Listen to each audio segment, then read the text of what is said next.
Shalom. This week we are reading the two Torah portions of Vayakhel and Pekudei, the last two sections of the book of Exodus, and we are actually finishing the book of Exodus, Sefer Shemot, this week. And we were just reading last week about the sin of the golden calf, and our sages teach us that there is a direct connection between the sin of the golden calf and the tabernacle. And indeed, there's a statement that our sages make that the Almighty declared, "Let the gold for the tabernacle come and provide an atonement for the sin of the golden calf."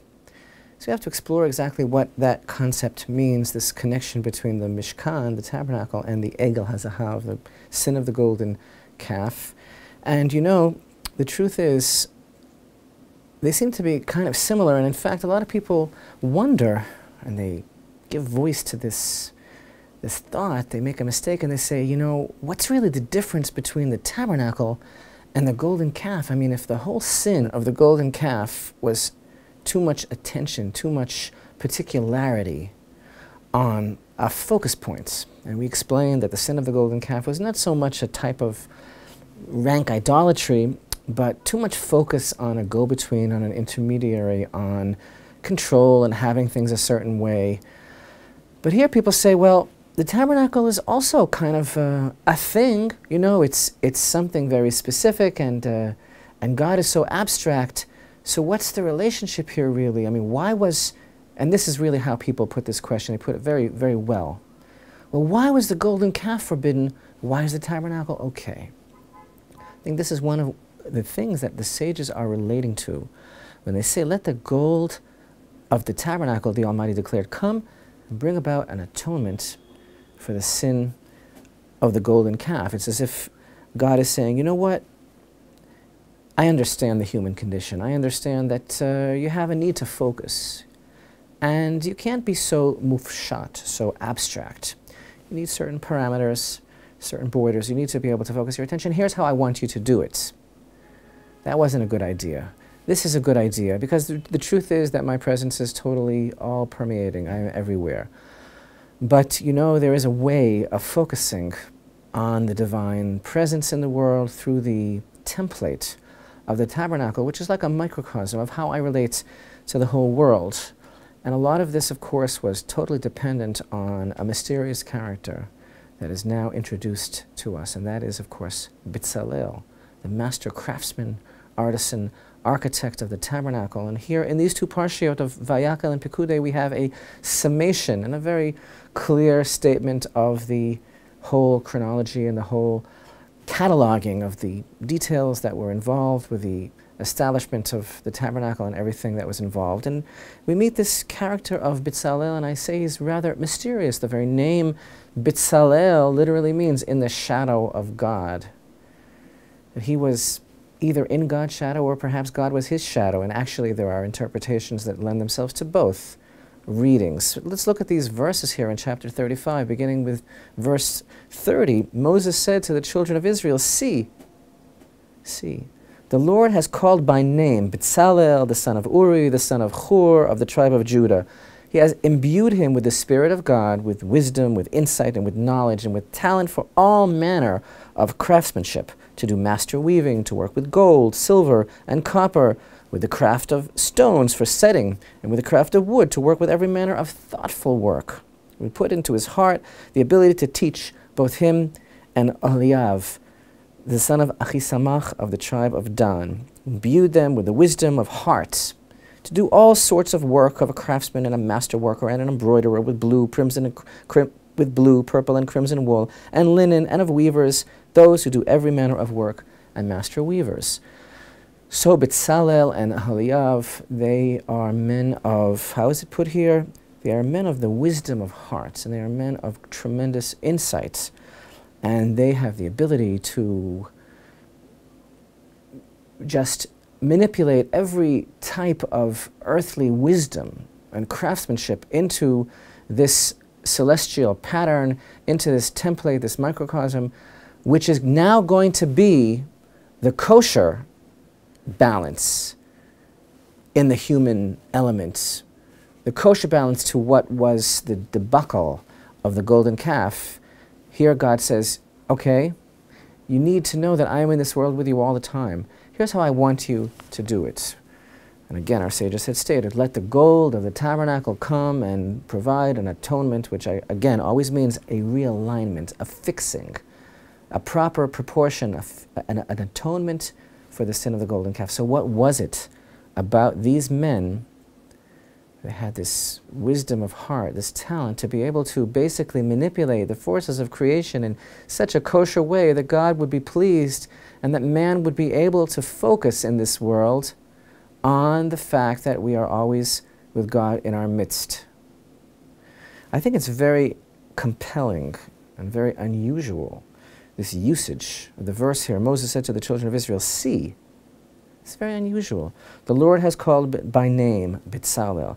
What is this seeing exactly? What should they be seeing? See B'Tzalel, I see him. What am I seeing?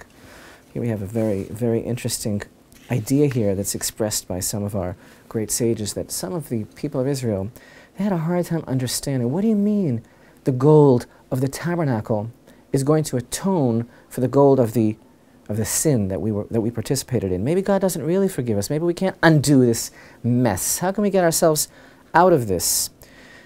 And basically, the very fact of the participation of B'Tzalel itself is a kind of kindness. It's a wonder that God arranged to drive home this point and really make it clear to them, because B'Tzalel is the grandson of Hur.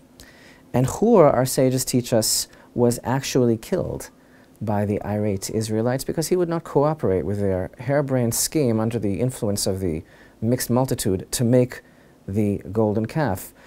And here now there is a concept that the Ketegor actually becomes a Senegor. That means that the accuser is becoming the defense attorney, because this man who is responsible now for bringing about the wonder of the tabernacle is actually the grandson of Hur. And that's why it's interesting that the verse says B'Tzalel, the son of Uri, the son of Hur, and the pedigree that's used by the verse goes all the way to Hur, no more and no less in his lineage, to show us this connection that indeed the gold of the tabernacle is coming to atone for the gold of the egel, of the golden calf. The very line of Hur that you destroy, that you killed Hur because of his not cooperating with the egel, his very grandson is going to come now and bring this about for you. Now the very interesting idea here is that even though scripturally silver is usually mentioned before gold, as is in the famous verse where God says, mine is the silver and mine is the gold. Every time they're both used in the context of the tabernacle, gold is always mentioned first. Now, another thing I want to point out is that Ahaliav, who was from the tribe of Dan, is also part of this beautiful tikkun, that God is broadcasting this message that there will be this realignment, that this will work. Because, you know, later in the future, there was another egel that was created. And that time, that calf was created by Yeravam, the wicked king, and it was in the region of Dan. And there's a concept that God always arranges the cure before the illness. So that later in history is to happen, that calf is going to be erected in the region of Dan by Yeravam, and the other master craftsman, Ahaliav, is from the tribe of Dan, in order to atone for that stain which was to take place in Dan. I just want to make something very, very clear, and that is, as clear as we can, this idea about the gold of the tabernacle coming to atone for the gold of the calf. What does that mean exactly? See B'Tzalel and see Ahaliav. What does this mean exactly? See B'Tzalel. Our sages emphasize that B'Tzalel was a man who knew how to utilize the forces of creation, and he knew how to channel and manipulate the 22 letters of the Hebrew alphabet, which are actually the substance of God's will and form creation. And that's why he was the master craftsman, and that's why he was with wisdom of heart, because he understood that the tabernacle itself is to be the very essence of how we can relate in this world to God's presence. And yes, you know, the mistake of the golden calf wasn't in being too specific and thinking that we can focus on something, whereas God is really everywhere. And now God says, yes, do it through the tabernacle. It's true. you were right. To some extent, I am in everything, and you can make this mistake and be too specific and hyper-focus.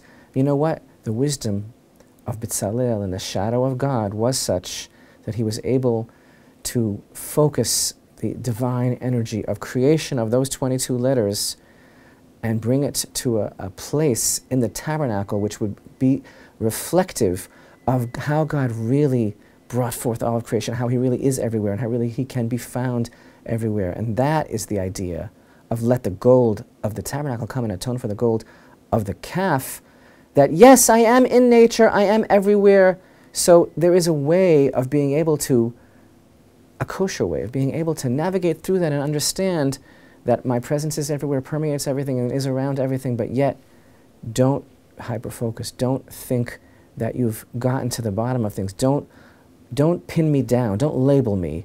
But through the tabernacle, you can understand the template of all of creation.